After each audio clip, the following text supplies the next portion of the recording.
सरकार के खिलाफ प्रदर्शनों और धरनों के उस दौर में प्रदर्शनकारियों के समर्थन के लिए और उनका एक दिशा निर्धारण हेतु यूनिवर्सिटी से एक लड़का जो बहुत तेजस्वी और जोशीला छात्र नेता था, उसने अपने कदम आगे बढ़ाए। लोकतांत्रिक तरीकों का प्रयोग करके प्रदर्शन का नेतृत्व उस लड़के ने आरंभ किया। कुछ ही दिनों में लड़के की लोकप्रियता चरम पर थी। लोकप्रियता के चरम पे होते हुए उस लड़के ने भीड़ को जन आंदोलन बना दिया। ऐसा जन आंदोलन जिसने पुलिस और प्रशासन की नींद उड़ा दी। कुछ हफ्तों के प्रदर्शन के बाद पुलिस और जांच एजेंसियां चौकन्नी हो गई, क्योंकि ये प्रदर्शन कुछ उग्र सा हो चला था।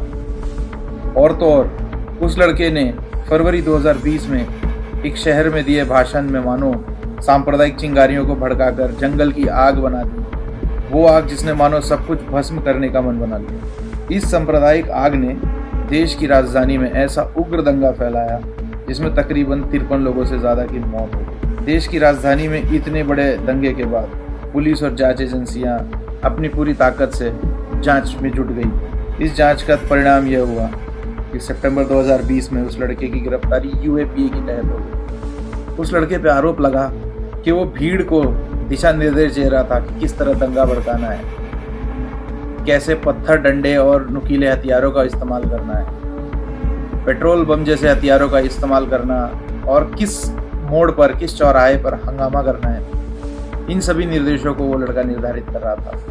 व्हाट्सएप ग्रुप और फोन्स के जरिए ये सारा निर्देशन चल रहा था। तो इन्हीं सभी आरोपों के कारण लड़के की गिरफ्तारी हुई यूएपीए के तहत। यूएपीए एक ऐसा आतंकवाद विरोधी कानून है जिसमें कानून की बाकी सभी धाराओं को उलट देता है।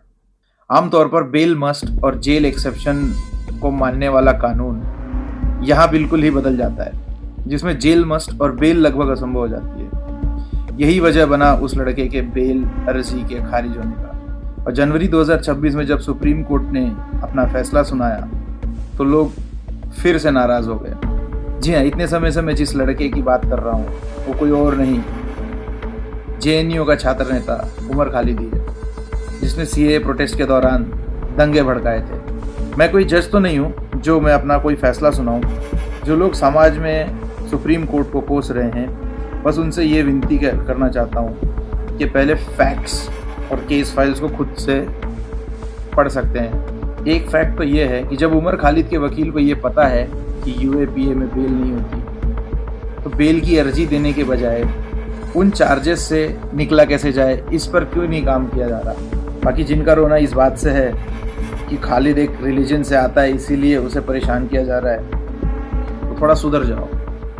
भड़काऊ भाषण चाहे लल्लन दे, ललित दे, लियाकत दे या लैरी दे, यूएपीए सबको बराबर ही सजा देता है। खालिद के खिलाफ सबूत ना तो सरकार ने दिए हैं, ना कोई बंदा है, ना ही कोई पेपर है जिसे तोड़ा मरोड़ा जा सके। खालिद के खिलाफ सारे सबूत उसका अपना फ़ोन ही है, जिसमें कई ऐसे आपत्तिजनक व्हाट्सएप ग्रुप्स थे जिसमें दिशा निर्देश दिए जा रहे थे। बाकी रही बात धर्म की, तो अगर आप ब्रिगेडियर उस्मानी, सिपाही वीर अब्दुल हमीद, एएसआई के चीफ के मोहम्मद या डॉक्टर कलाम साहब को मानते हैं तो आपका तहे दिल से स्वागत है, मैं आपकी इज्जत करता हूँ। लेकिन संसद पर हमला करने वाले अफजल गुरु, कश्मीर में आतंकवाद फैलाने वाला बुरहान वानी या मुंबई ताज होटल पर हमला करने वाला अजमल कसाब, अगर आप इन सब से इत्तफाक रखते हैं या हमदर्दी रखते हैं तो माफ़ कीजिएगा, हो सकता है मेरी ज़ुबान आपको बहुत बुरी लगे।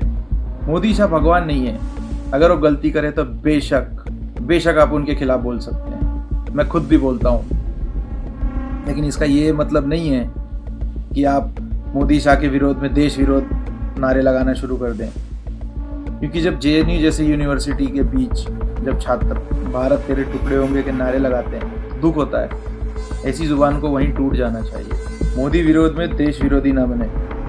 ये देश आपका है, ये देश मेरा है, उसकी इज्जत करें। मोदी शाह आज हैं, कल नहीं होंगे, तो ज़रा ध्यान से। बाकी इस मुद्दे पर आपकी क्या राय है ज़रूर बताइएगा। साथ ही साथ यूएपीए की अधिक जानकारी के लिए डिस्क्रिप्शन में दिए लिंक से आप उसे अच्छे से पढ़ सकते हैं। बाकी लाइक, शेयर, सब्सक्राइब का ऑप्शन आपके पास ऑलरेडी है, आप और आने वाले कंटेंट के लिए ज़रूर करें। भारत प्रथम होना चाहिए, धर्म नहीं। जय हिंद, जय भारत।